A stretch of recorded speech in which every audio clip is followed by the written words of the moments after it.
Hey everybody, it's Mike Venus La Soul, and I'm back. And kind of going into the philosophy of music and what I've learned since I've been getting into music production, right? So, the main topic I want to talk about is modulation, right? But a little backstory, right?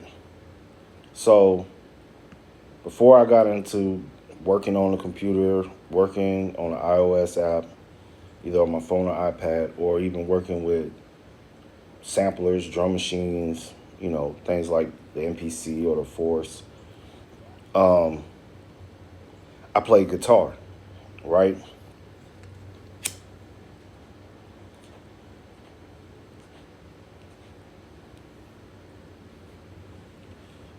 Played it for 17 years. Now, once I got into producing music on software or using hardware gear, something was not clicking, and that was modulation. I'm going to read the definition. It says modulation is the process of deliberately adjusting, changing, or controlling a signal, sound, or physical process to convey information or achieve an effect. It involves varying a carrier wave properties, altitude, which is like volume or dynamics, frequency, right, or phase. In electronics, changing musical keys or adjusting voice pitch slash volume, right? So,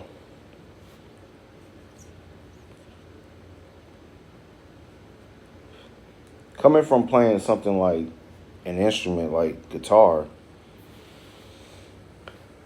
to working in a DAW, trying to learn how to play a MIDI controller with keys or, drawing the shit in, it's like, it's very difficult because a lot of things that I would do on the guitar incorporates modulation either in the technique I will do with playing the chord or different things or even the effects I will use. And that's been really the struggle with me translating from being a musician who played an instrument that I could do all these things, dynamics, the way I strum it or I pluck it or pick it, you know, to the frequencies, um, phasing, you know, using effects, right? You know, and then trying to do that on a synthesizer or in a DAW with, instruments that I'm not even familiar with to make music. And, on a guitar, technique wise, you can slide up and down, you can hammer on, you can pull off. Tapping is the same thing. You can use vibrato, you can bend the string. It's a lot of things you can do, right? That will create the modulation or movement in the sound. Also, switching keys and stuff, that's dealing with the theory wise, right? And trying to convey what I used to do on guitar into what I do on the DAW, now programming because of limitations physically to play these foreign instruments I never even touched before, to programming it, right?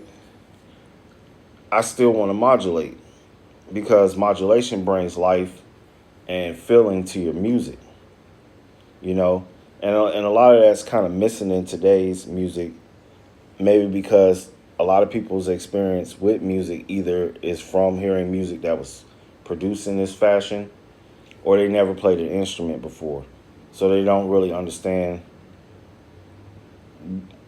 what I'm talking about when it comes to the articulations and the nuances of a person's playing to what you do on a DAW or inside, a piece of gear when making music.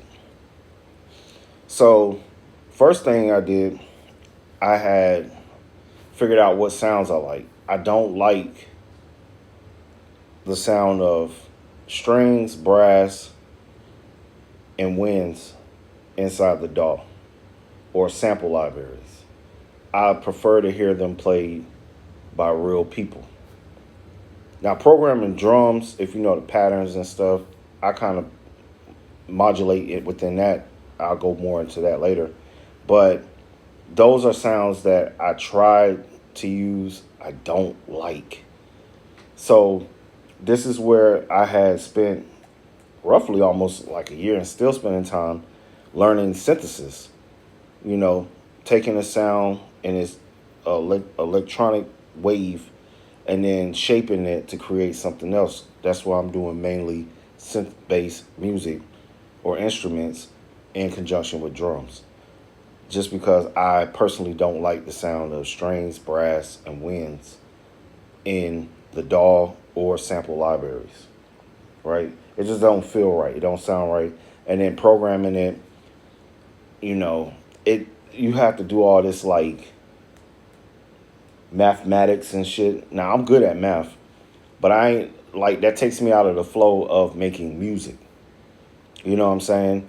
Because now I'm up here, I'm doing ratios and, fractions and shit. And now it's just getting, very like detailed and like too crucial. And I'm not really feeling now. I'm too much thinking and not feeling. And with music is about feeling, you know.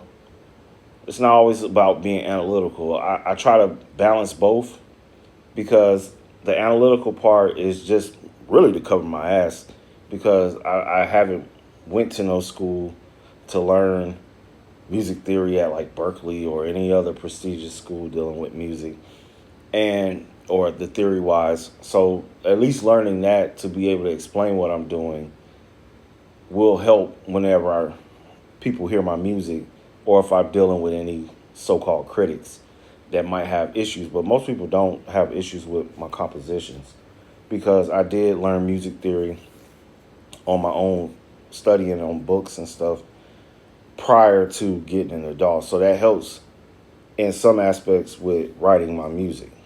It's just the sounds. So when learning synthesis, I had to learn about modulation, LFOs, how to use those to,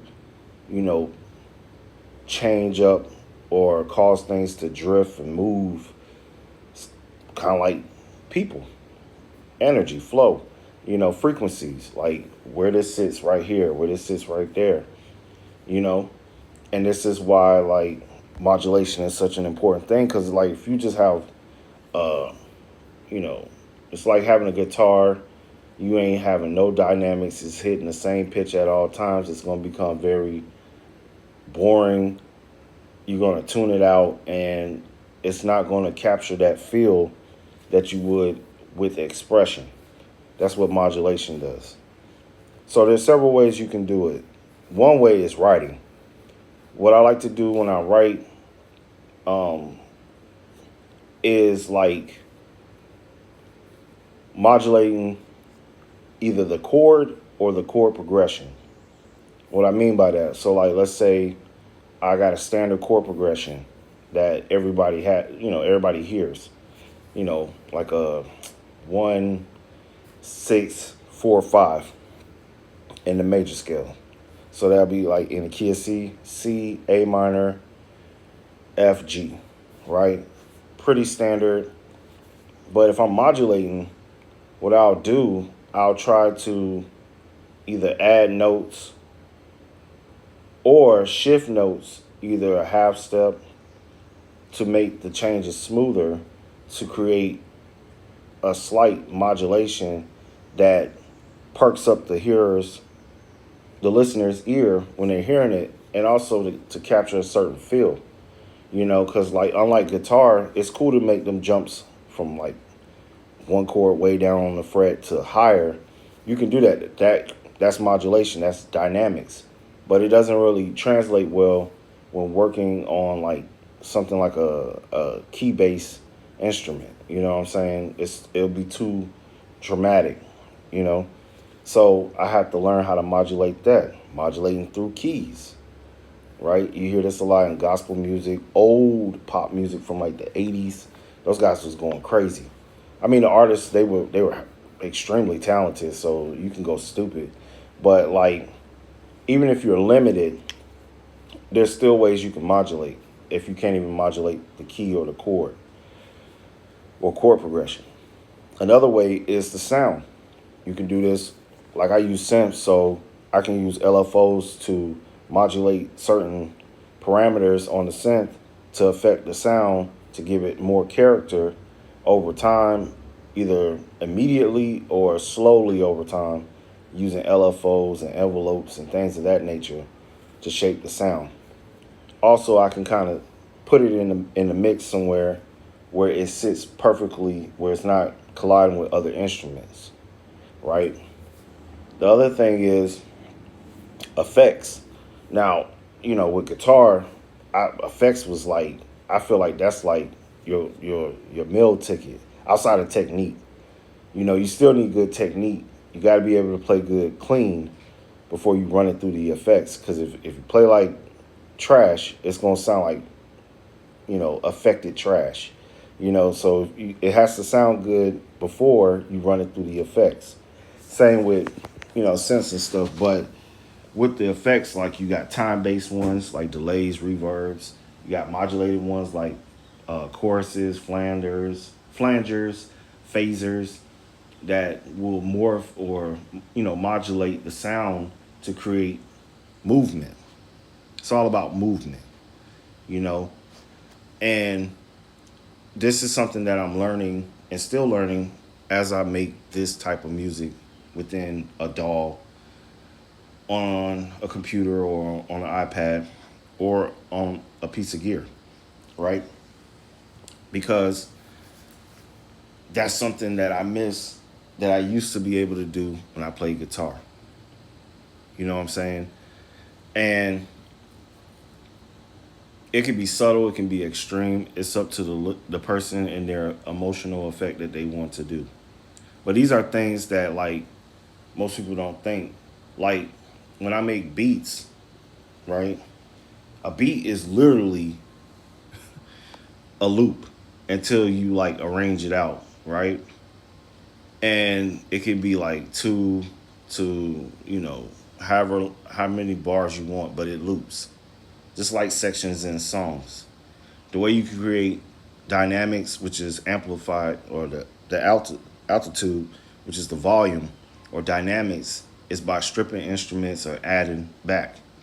That's one way. Another way is what I like to be able to do, what I used to do on a guitar. I used to modulate or move through different modes to create different feels based off of the sections of the song when I played it on guitar. It's a little bit difficult to do it when you're programming because it requires more thinking, less feel, but that's one way to modulate. You know what I'm saying? And to wrap it up, what's the point? The point is to give your music a certain feel, a certain identity, style, flavor that is not always replicated or is identical to someone else. You know what I'm saying? And a lot of people need to start trying to experiment, try new things. That's what was kind of the movement when people started using synthesizers back in like late 60s going into the 70s, and into the 80s, and even now, like they were searching for something that would modulate, just like how people change and vibrate and move over time and drift. Same with the music. So think about modulation. So like when you're doing your drums, do you got it all at 127 velocity every drum sound, or do you have some that's, you know, turned a little low that leads into another sound, or do you drop out sounds? Um, Going into the drum thing before I wrap it up, with the drums, I started playing within the beat of the beats. That's one way to modulate, you know, where it might sound off, but it's on. That's what I'll say. It keeps the listener listening because you might think, oh, the snare gonna hit every time on the 2 and the 4, right? But I might put it on the the and of the beat, or I might move it up if I'm shifting it by 16ths. I might put it on the A or the E.